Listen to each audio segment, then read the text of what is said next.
This is my neighbor, she's giving out some handouts. Speak in the mic. I don't want to start the clock till this is Okay. distributed. You can raise it. Miss. Thank you. Thank you. Thank you. Good evening. My name is Chris Thierry. I live at 258 East Market Street. I moved here 2.5 years ago. I'm joined tonight by a couple of my neighbors in the historic district, Natalie and Dr. Strout. My mother is here and my 2 daughters are here. On behalf of my neighbors and my family, I propose that the city installs 3 surveillance cameras to keep the criminals who do not live in our district from targeting us. They access us by, if you look at the first page of your handout here, they're accessing us by crossing Market Street, Linden, and Center. Then they escape those same ways. The poll and petition that I have handed out to you is signed by almost every resident in the area. Everybody who was home signed it.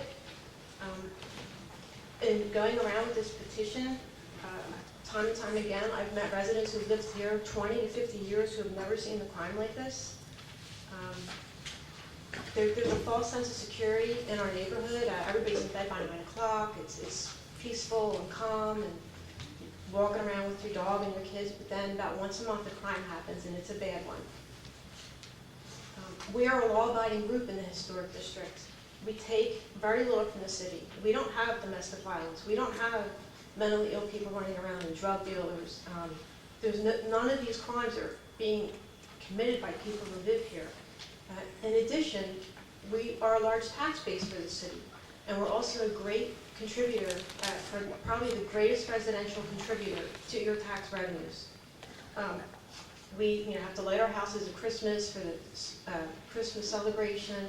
People come downtown, they appreciate and enjoy the historic district. I know a lot of you on council around on the platform are reducing crime. People are saying it's the worst it's been. So we're asking that you keep your promise. We're asking that you put these cameras in. The city police, every officer I've spoken to knows how effective these cameras are. I don't have to sell the effectiveness of the cameras. Some suggest lighting as a solution. Lighting is very costly, especially historically appropriate lighting, and then in that case it wouldn't be very bright. And we'd have to light up all of our streets and all of our alleys. Our alleys are magnets for criminals, and they are accessing the back of our homes through the alleys. So it's not just a matter of lighting up High and Market. How much would it cost to run lights through the whole historic district? You have to dig up the streets. 3 cameras is what we're asking for, so they can be the eyes for the police. Also, back to the issue of the lights. 2 of the 3 breaking and enterings that occurred this year occurred during the day, around noon. Lights wouldn't have been any good there. 2 of the 4 crimes that occurred at night on the crime map occurred near a street light. Additional street lights would not have made those areas any brighter. 1 crime, the mugging this year, occurred under the shadow of trees in the dark. Perhaps lights would have helped, but the camera where I had it would have got the guy as he sped away, or maybe would have just deterred it from happening. The cameras have extraordinary night vision. Allentown has about 100 cameras, and they're adding more next year during their budget.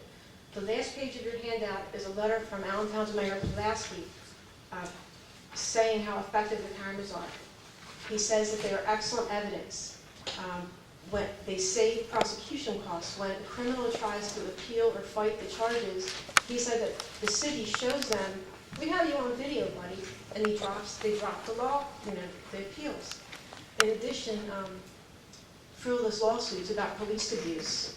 When the police come to town, the guy in the control center films the whole thing on camera, and if somebody says the police were abusing him, they have it on camera so those frivolous cases drop.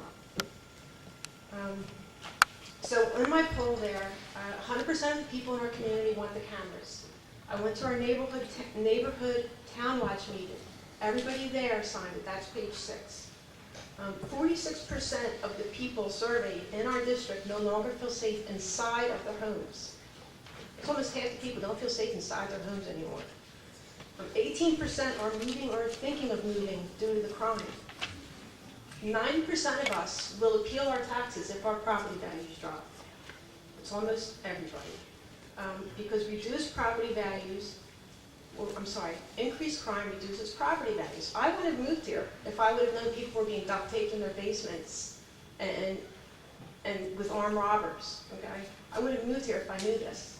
Or people were getting mugged out the street. I'm waking up at 2:30 in the morning to somebody screaming, "Help me." And she's being choked and thrown on the ground.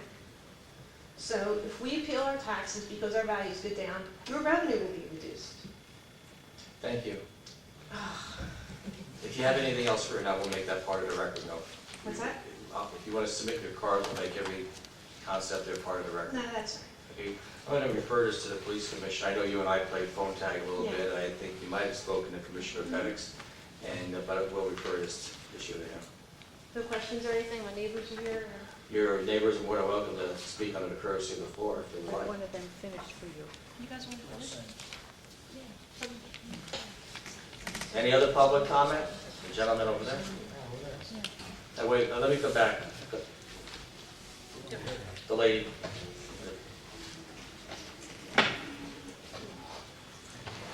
I'm Mary Ellen Kistler-Strout. I live at 239 East Wall. And I'm a neighbor of Christine's, and I live in this historic district as well. And just to finish up on some of her comments to reduce property values, again, would affect the revenue. We have a lot of one-way streets, and so cameras could help with this. People can only get in and out of our district in a certain direction. So that's an advantage to cordoning off our area with these cameras. I'm sorry, these aren't my notes. We spend a lot of, we have a lot of pride in our neighborhood. I moved here about 12 years ago, and the value of my house has skyrocketed because people take so much pride in the ownership of their homes. We use special historic materials when we repair our homes. So this sort of ownership, pride in ownership didn't exist when I first moved to the historic district 12, 13 years ago, and I've seen it just skyrocket, and I'd hate to see things fall back to where they were when I first moved here, particularly the value of my house, which is almost doubled. So we really would appreciate serious consideration of these cameras to help us keep this district as pleasant as it began to feel when I very first moved here, and it's just gotten better and better. We don't want the Music Fest people, the people who park their cars on our street during Music Fest to enjoy our Music Fest, to feel unsafe walking back to their cars. And the Celtic Classic people who visit that whole weekend and park in our neighborhood, we don't want them to feel unsafe as they walk back to their cars. So it's going to affect more than just the local people who live there if this perception and sense of lack of safety in our neighborhood continues. Thank you. Thank you. Any other? Carol?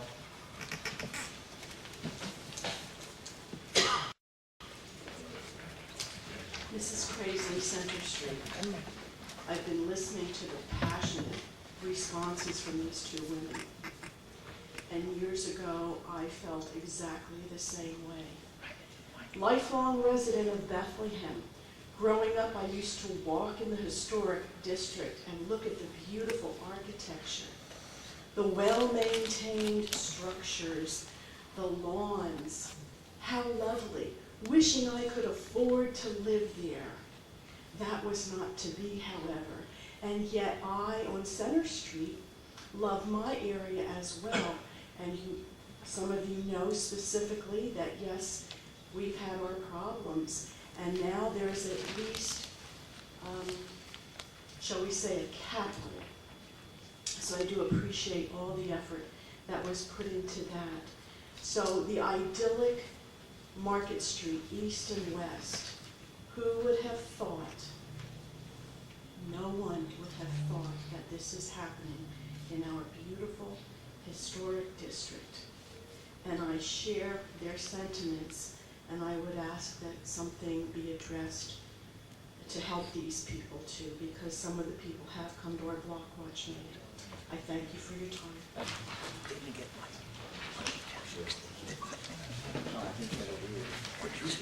My name is Mary Congrats. I live at 321 West 4th Street.